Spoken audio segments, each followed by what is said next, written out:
Definition என்னங்கிறத நம்ம விக்னேஸ்வரன் கேட்டுரும். விக்னேஸ்வரன் பதில் சொல்லிருங்க. ஃபர்ஸ்ட் விஷயம் வந்து இவங்களுக்கு கழகங்கிற தமிழ் வார்த்தை மேல என்ன அவ்வளோ பயன்னு தெரியல. கழகங்கிறது தமிழ் வேர்டு தான். டிஎம்கேக்கோ ஏடிஎம்கே யாருக்கும் பேட்டர்ன் போட்டு கொடுக்கல. கழகங்கிற வேர்டு யூஸ் பண்ணாவே இவங்க நிறைய அதனால பாதிக்கப்பட்டிருப்பாங்க போல. அந்த ப்ரீஜுடிஷை எங்க மேல திணிக்கிறாங்க. நாங்க தெளிவா சொல்றோம். இவங்கன்னு யார சொல்றீங்கன்னு சொல்லிடுங்க. நீங்க கை மட்டும் காட்டுறீங்க, யாருன்னு சேர்த்து சொல்லுங்க. யாரு வந்து கழகங்கிற வேர்டை பார்த்து பயப்படுவாங்க? பெரியார் யாரை கை காமிச்சாங்களோ அவங்கள சொல்றேன். என்ன விஷயம் மேட்டர்னா, எங்களோட தத்துவ ஆசான் பெரியார் அவர்கள், அவருக்கு எங்க தலைவர் வந்து அவரோட பர்த்டே அன்னைக்கு போய் மரியாதை செலுத்துறார். எங்களோட கட்சியோட கொள்கை வந்து சமூக நீதி, மொழி உரிமை,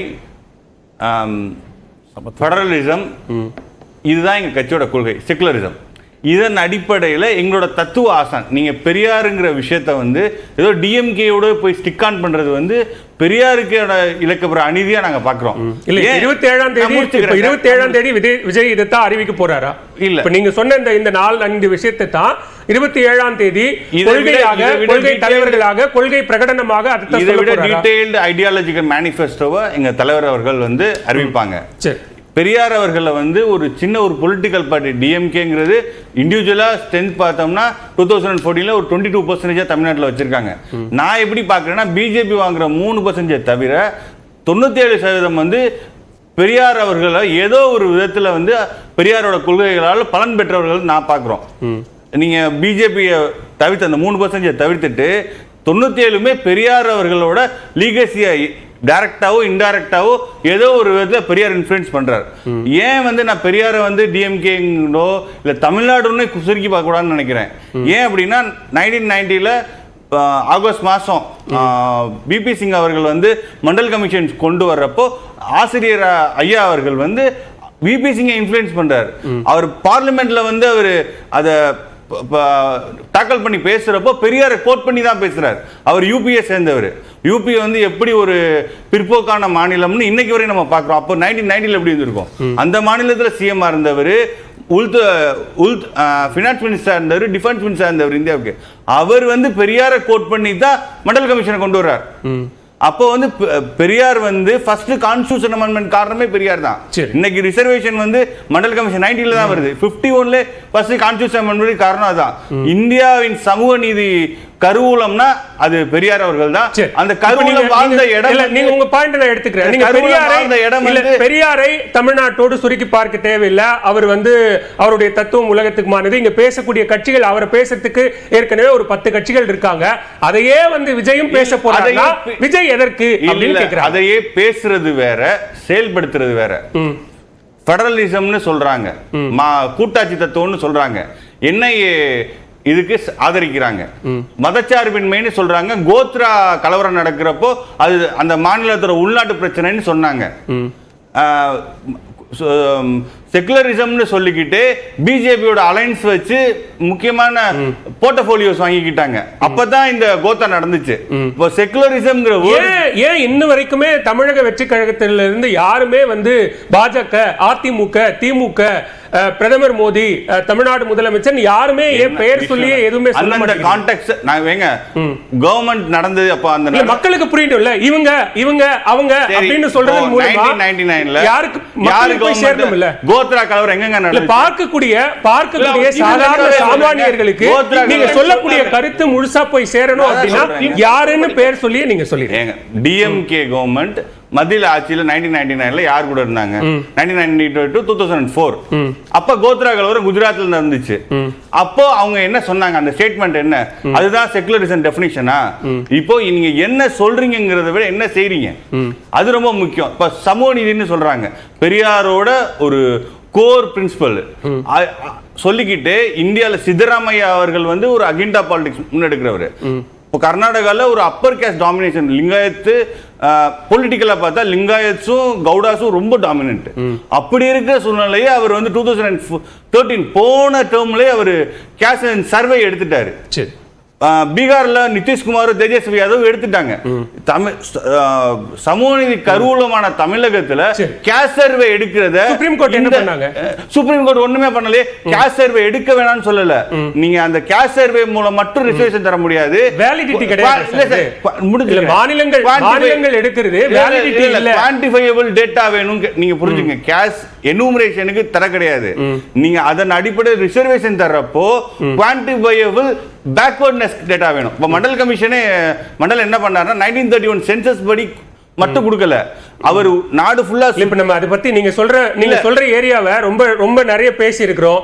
சர்வேங்கிறது சாம்பிள், நீங்க இங்க சென்சஸ் எடுக்கிறதுங்கிறது வேற.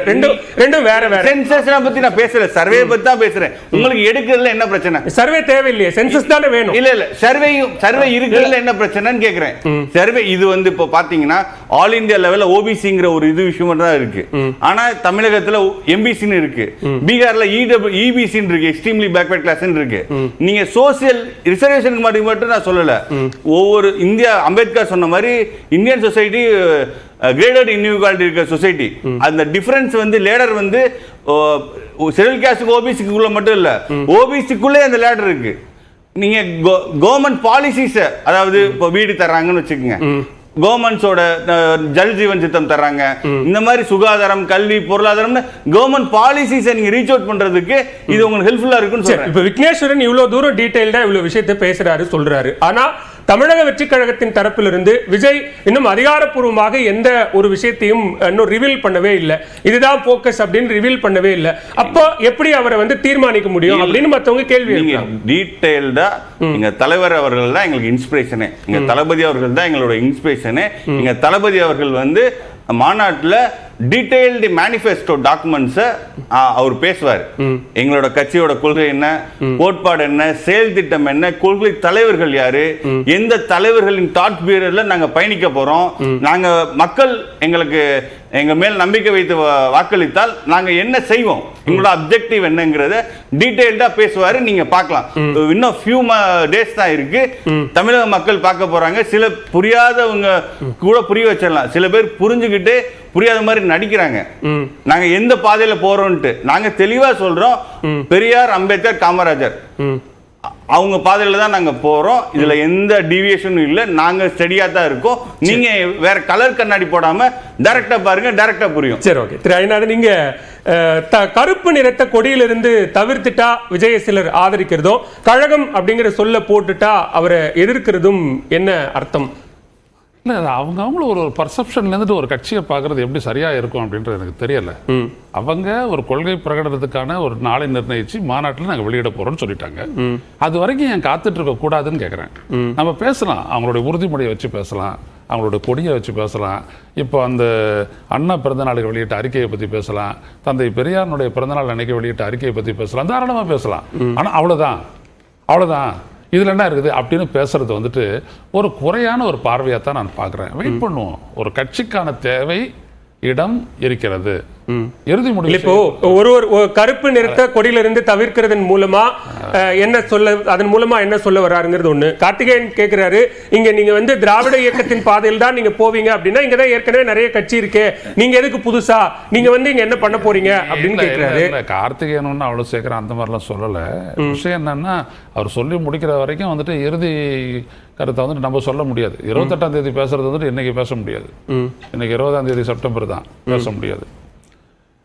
ஒரு தலைவர் வந்துட்டு இவர் ஒரு நடிகராக இருக்கிறவர், இவர் தலைவர் அப்படின்ற ஒரு இடத்துக்கு ஏற்றுக்கொள்ளப்படுவதற்கு அந்த மாநாடும் அந்த மாநாட்டில் ஆற்றக்கூடிய உரையும், இப்போ இந்த தம்பி சொன்ன மாதிரி அவங்க வெளியிடக்கூடிய அந்த மேனிஃபெஸ்டோ, அவங்களுடைய கொள்கை பிரகடனமும் முக்கியமான ஒன்று.